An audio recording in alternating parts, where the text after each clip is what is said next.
നമസ്കാരം, പ്രവാസി മലയാളിയിലേക്ക് സ്വാഗതം. വളരെയധികം മലയാളികൾ ജോലി ചെയ്യുന്ന പ്രദേശമാണ് സൗദി.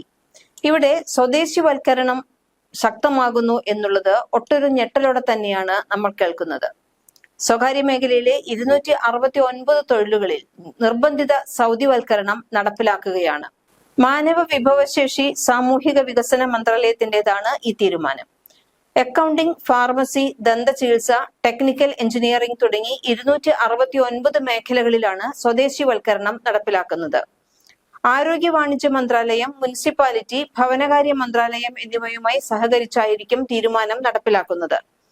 സ്വദേശി ജീവനക്കാരെ പിന്തുണയ്ക്കാനും വിവിധ മേഖലകളിൽ അവർക്ക് തൊഴിലവസരങ്ങൾ വർദ്ധിപ്പിക്കാനുമുള്ള തൊഴിൽ വിപണി തന്ത്രത്തിന്റെയും വിഷൻ 2030ന്റെയും ലക്ഷ്യങ്ങൾ കൈവരിക്കുന്നതിന് വിവിധ തൊഴിൽ മേഖലകളിൽ സൗദിവൽക്കരണം ഉയർത്താനാണ് പുതിയ തീരുമാനങ്ങളിലൂടെ മാനവശേഷി സാമൂഹിക വികസന മന്ത്രാലയം ലക്ഷ്യമിടുന്നത്. ആരോഗ്യ മന്ത്രാലയവുമായി സഹകരിച്ച് ഫാർമസി മേഖലകളിൽ 55%, ആശുപത്രികളുമായി ബന്ധപ്പെട്ട ഫാർമസി പ്രവർത്തനങ്ങളിൽ 65% സൗദിവൽക്കരണം നിർബന്ധമാക്കും. 5 അതിൽ കൂടുതലോ ഫാർമസിസ്റ്റുകൾ ജോലി ചെയ്യുന്ന സ്ഥാപനങ്ങൾക്കായിരിക്കും ഇത് ബാധകമാവുക. നടപ്പിലാക്കുക 2 ഘട്ടങ്ങളിലായിട്ടായിരിക്കും. 3 അതിൽ കൂടുതലോ ഡോക്ടർമാർ ജോലി ചെയ്യുന്ന സ്ഥാപനങ്ങളിലും സൗദിവൽക്കരണം നടപ്പിലാക്കും. സൗദി ഡെന്റൽ ഡോക്ടർമാരുടെ വേതനം ഇതോടൊപ്പം മിനിമം 90,000 റിയാലായി ഉയർത്തിയിട്ടുണ്ട്. അക്കൗണ്ടിംഗ് മേഖലയിൽ 5 ഘട്ടങ്ങളിലായിട്ടാണ് നിയമം നടപ്പിലാക്കുക. 5 അതിൽ കൂടുതലോ പേർ ജോലി ചെയ്യുന്ന എഞ്ചിനീയറിംഗ് സ്ഥാപനങ്ങൾക്കാണ് നിയമം ബാധകമാവുക. സ്വദേശികളുടെ ജോലി അവസരം ഉയർത്തുന്നതിന്റെ ഭാഗമായാണ് പുതിയ തീരുമാനം ജൂലൈ 27 മുതൽ പ്രാബല്യത്തിൽ വരും. 5 അതിലധികമോ തൊഴിലാളികൾ ജോലി ചെയ്യുന്ന സ്ഥാപനങ്ങൾക്കൊക്കെ തന്നെ ഈ തീരുമാനം ബാധകമാണ്. ദന്തചികിത്സാ മേഖലയിലെ സൗദിവൽക്കരണം 2 ഘട്ടങ്ങളിലാണ് നടപ്പിലാക്കുക. ആദ്യ ഘട്ടത്തിൽ 45%, രണ്ടാം ഘട്ടത്തിൽ 65%മാണ് സ്വദേശിവൽക്കരണം ഉണ്ടാകുന്നത്. ജൂലൈ 27 മുതൽ പ്രാബല്യത്തിൽ വരും. ഇത് കഴിഞ്ഞ 12 മാസങ്ങൾക്ക് ശേഷമാണ് രണ്ടാം ഘട്ടം നടപ്പാക്കുന്നത്.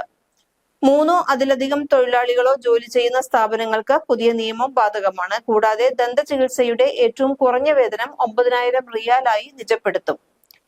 അക്കൗണ്ടിംഗ് മേഖലയിൽ 5 ഘട്ടങ്ങളിലായിട്ടാണ് സ്വദേശിവൽക്കരണം ഉള്ളത്. ഒക്ടോബർ 27 മുതൽ ആദ്യഘട്ടം തുടങ്ങും.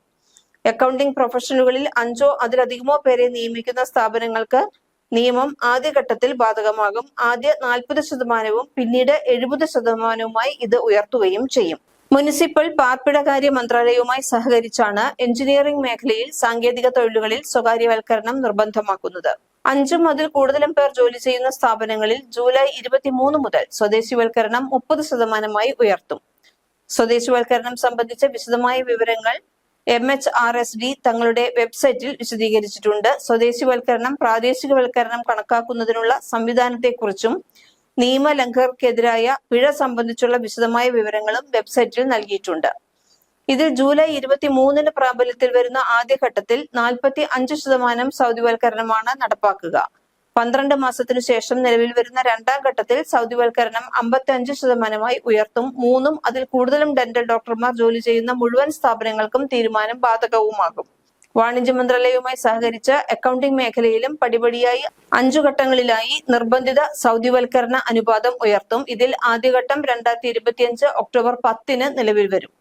അക്കൗണ്ടിംഗ് പ്രൊഫഷനിൽ 5 അതിൽ കൂടുതലും പേർ ജോലി ചെയ്യുന്ന സ്ഥാപനങ്ങളിൽ 40% സൗദിവൽക്കരണമാണ് പാലിക്കേണ്ടത്. 5ാം ഘട്ടത്തിൽ ഈ സ്ഥാപനങ്ങൾ 70% സൗദിവൽക്കരണം പാലിക്കേണ്ടി വരും. മുനിസിപ്പൽ പാർപ്പിടകാര്യ മന്ത്രാലയവുമായി സഹകരിച്ച് എഞ്ചിനീയറിംഗ്, സാങ്കേതിക വിദ്യാ തൊഴിലുകളിൽ ജൂലൈ 23 മുതൽ നിർബന്ധിത സൗദിവൽക്കരണം 30%മായി ഉയർത്തും.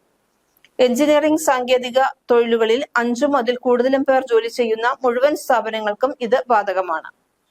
സമീപ വർഷങ്ങളിൽ സൗദി അറേബ്യ വിദ്യാഭ്യാസം, ടെലികമ്മ്യൂണിക്കേഷൻ, റിയൽ എസ്റ്റേറ്റ് എന്നിവ ഉൾപ്പെടെയുള്ള മേഖലകളിൽ സ്വദേശിവൽക്കരണം നടപ്പാക്കിയേക്കുമെന്നാണ് report. Sales manager, retail sales manager, sales specialist, wholesale manager, information technology, telecom equipment specialist, sales agent തുടങ്ങിയ മേഖലകളിൽ നേരത്തെ തന്നെ സൗദി സ്വദേശിവൽക്കരണം നടപ്പിലാക്കി കഴിഞ്ഞിട്ടുണ്ട്.